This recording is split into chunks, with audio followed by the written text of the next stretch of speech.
歡迎繼續收睇《澳門萬象》，我係林濤。路環疊石塘山起高樓事件咧，過去一段時間啦咁似乎咧有啲水靜鵝飛，咁但係平靜嘅湖面下邊，有啲暗藏暗湧嘅味道啊！咁疊石塘山係咪真係要俾人哋開山劈石起高樓啊？作為澳門嘅市費，路環能唔能夠保得住相關嘅議題啦我哋繼續關注。今日醫務室為我哋點評嘅係澳門立法會議員麥萃權先生，委員歡迎你。你好。咁討論之前呢，我哋先了解下啲背景嘅資料。根據工務局提供嘅資料顯示疊石塘山嘅山腳呢一塊地咧係屬於私有土地，即係俗稱嘅私家地。喺澳葡時代咧已經批出嘅啦，屬於非工業用地。地段裏邊可以起100米以內嘅高樓，咁樓宇咧容許最高嘅高度係同鄰近嘅石排灣公屋係相近嘅。工務局喺呢個2012年嘅11月批出呢一塊地段嘅圍板工程准照，並於2013年嘅1月批准呢個圍板工程動工。呢件事情咧喺呢個農曆新年之前應該講係鬧得沸沸揚揚嘅咁有一塊私家地喺度我哋成日都有一個印象會覺得私家地一個買賣似乎都係在商言商嘅問題。咁但係咧佢又涉及一個環保嘅公共利益嘅問題。咁所以第一個問題想問麥議員我哋點樣去界定呢個公共利益嘅問題同呢一個私家地之間嘅關係咧？咪呢個問題咧，確實真係要討論。係我哋喺議會裏邊咧，又最近立幾個法案啦，譬如舊城改造呢個城規法民違法土地法咁談到呢個公共利益，大家議會嘅同事都定義唔到，有不同嘅意見。咁300人嘅為之公共利益，定3萬定30萬人咧？咁係咪如果多數人講有民意就要贊成咧？咁如果係有人有提出個觀點，如果有30萬人，我哋澳門50幾萬人啦，就話喂，政府咁多錢分晒佢再嚟過，年年有得收，咁我哋係咪又聽呢個民意去？呢個就係公共利益咧？咁所以帶出個問題就係話，行政主導嘅特區政府必須由政府按基本法去釐定相關嘅問題。以基本法嘅規定咧，喺呢個基本法嘅第6條咧係咁講嘅，澳門特別行政區以法律保護私有財產權。咁亦都喺呢個25條嗰度講，澳門居民喺法律面前一律平等，不因國籍、血統、種族、性別、語言、宗教、政治同埋思想信仰、文化程度、經濟狀況或社會條件而受到歧視。好啦，咁基本法係我哋嘅憲法文件我哋澳門嘅法律咧係絕對唔能夠凌駕基本法。冇錯。咁喺依法辦事亦都係大家社會全澳門人民嘅共識。我哋要政府監督政府係依法辦事，係依我哋共識嘅法律，唔係依邊個人所理解嘅法律。冇錯。咁所以喺呢度咧，公共利益其實喺按基本法嘅規定咧就好清晰㗎啦。咁但係如果我哋斷章取義咧，就話某一個法律你抽出嚟，唔係整體嘅法律幾個條文去考慮咧，我覺得就大家嘅爭拗會不息。咁呢一點放翻喺路環嘅呢件事裏邊係有一個點樣嘅體現咧？譬如如果喺頭先我哋所講嘅疊石塘嘅個案裏邊咧，就以坊間嘅議論，喂，樓高，咁樓高係100米，咁對面南岸就起160米，咁對面南岸係政府地嚟嘅。咁而家呢度私家地，政府地仲可以起高過呢個私家地，咁我又有一個疑問啦。個為之公共利益，咁咩為之公共利益咧？咁而同一區開咗個山做呢個公屋石排灣公屋，咁又同呢度一樣高度，咁又係政府地，喂，唔通政府地有特權咩？可以起高啲咩？南岸160米，咁你話高度係100米，我係試圖從一個法律嘅觀點，按基本法咁同大家分享下。喺法律上咧，我覺得就係應該大家依法辦事。咁如果喺呢個另外一個觀點嚟講，你講環保，咁我睇如果睇最近傳媒報道啦，同埋政府披露嘅消息，不過今日報紙都有埋啦。如果個山體嘅開石排灣公屋個山體開得仲大，咁喂，環境嘅無邊界，環境保護人人有責，個環境屬於全世界嘅人。大家睇到最近報紙賣珠三角空氣污染就影響到澳門。咁換句説話。你係唔可以避嘅。係個環境保護係屬於人有，就係環境係全世界嘅人。咁點解我哋嗰度起公屋冇問題？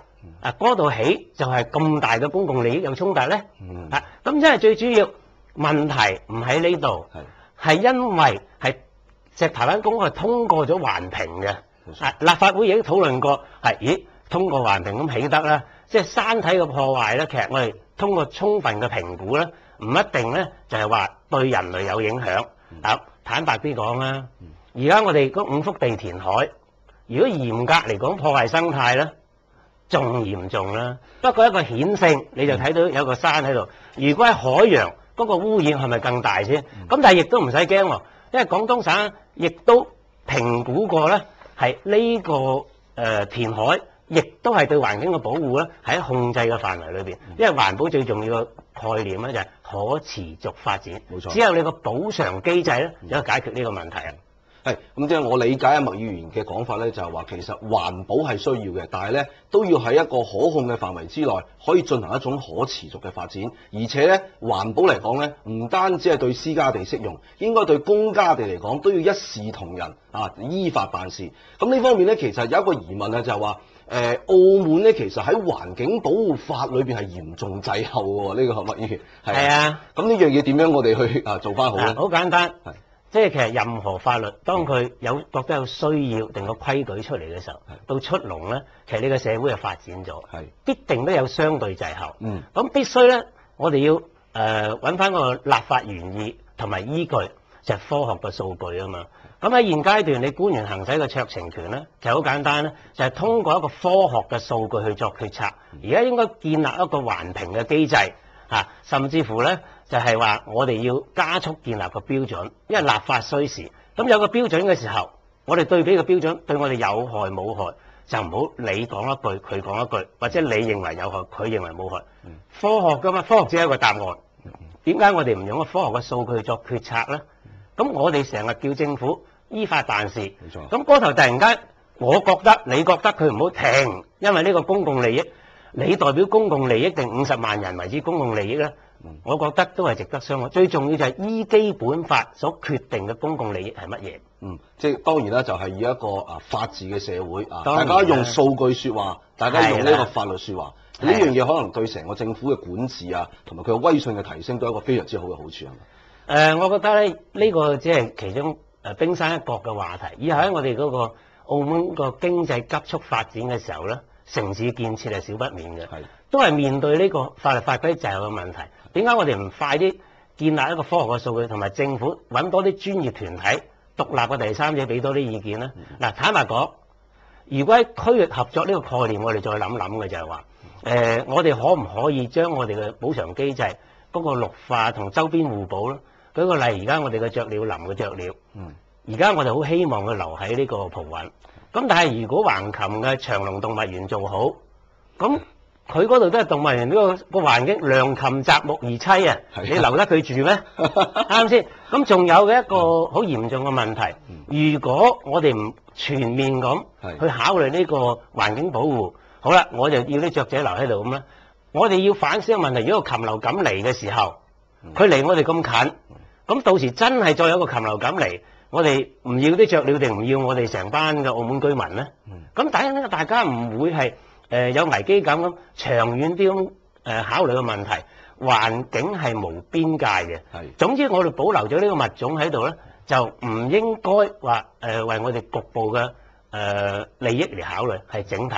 再加上你話呢個綠化嘅新加坡一個案例，就係話佢起座樓喺市中心，就大家反對，呢個綠化區。咁但係當佢計劃出嚟起好之後，大家拍掌。點解咧？佢係做垂直綠化同埋天台綠化，咁變咗成個綠化面積咧，仲係大過呢個原來嘅。點解我哋唔可以用一個科學嘅方法去解決我哋而家城市發展嘅瓶頸咧？如果我哋唔打破舊有嘅思維咧，係好危險嘅。好似美國咁紐約，大家話佢石屎森林，大家亦都公認佢係環保嘅先行者。咁佢紐約城市點能夠點樣補償機制咧？點樣中央公園嘅綠化能夠佢製造嗰個氧氣同埋淨化空氣嗰個能力咧，係彌補咗佢石屎森林嗰個缺陷。咁如果你將澳門我哋唔改變個思維，真係有問題。將澳門咁細嘅地方擺落紐約，佢成個係石屎森林，但係我哋澳門都算係有花有草有綠葉。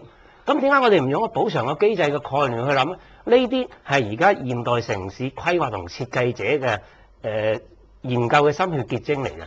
咁再講一個咧，就係話喺呢個互補機制裏邊咧，我哋更加應該咧係用一個更加前瞻性嘅視野，區域合作。而家應該加速立法之餘，更加應該同周邊去講好，譬如鴨涌河治理、橫琴。同澳門之間嘅水域，譬如嗰條大學隧道做起咗之後，嗰度本來就係一個嗰個紅樹林嚟嘅，係咪我可以修復？應該前瞻性去諗呢啲問題。如果唔係咧，你睇就算我哋嗰個雀鳥保護區咧，周邊又係星麗門又咩，已經越嚟越高啦。咁你諗下，如果我哋再到時又見步行步嘅，啲雀仔真係飛晒，真係我哋嘅罪過。所以加速立法之餘咧，喺現階段應該按科學數據去作一個決策。鼓勵官員依法辦事係應該嘅，如果唔係，我哋嘅社會咧係無法可依，尤其是必須大家按照基本法去執行，咁澳門先有明天嘅。好，咁啊多謝晒麥議員嘅精彩點評啊！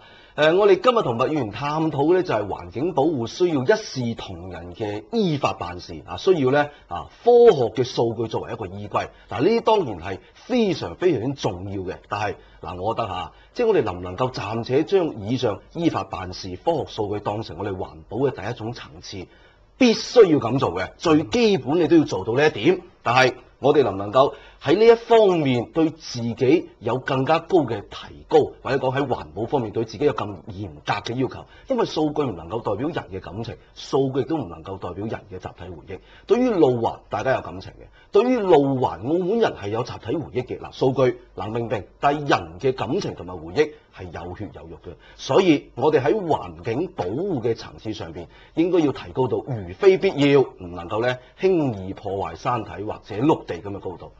我哋講下10年樹木，一棵樹可能10年就能夠成材，但係如果係一片能夠為澳門市民帶嚟新鮮空氣嘅市肺，可能就需要幾代人所付出嘅心血先至能夠成立。破壞好容易，但係重建就相當難，而且成本極高。好啦，以上就今期嘅澳門萬象，我哋下期再見。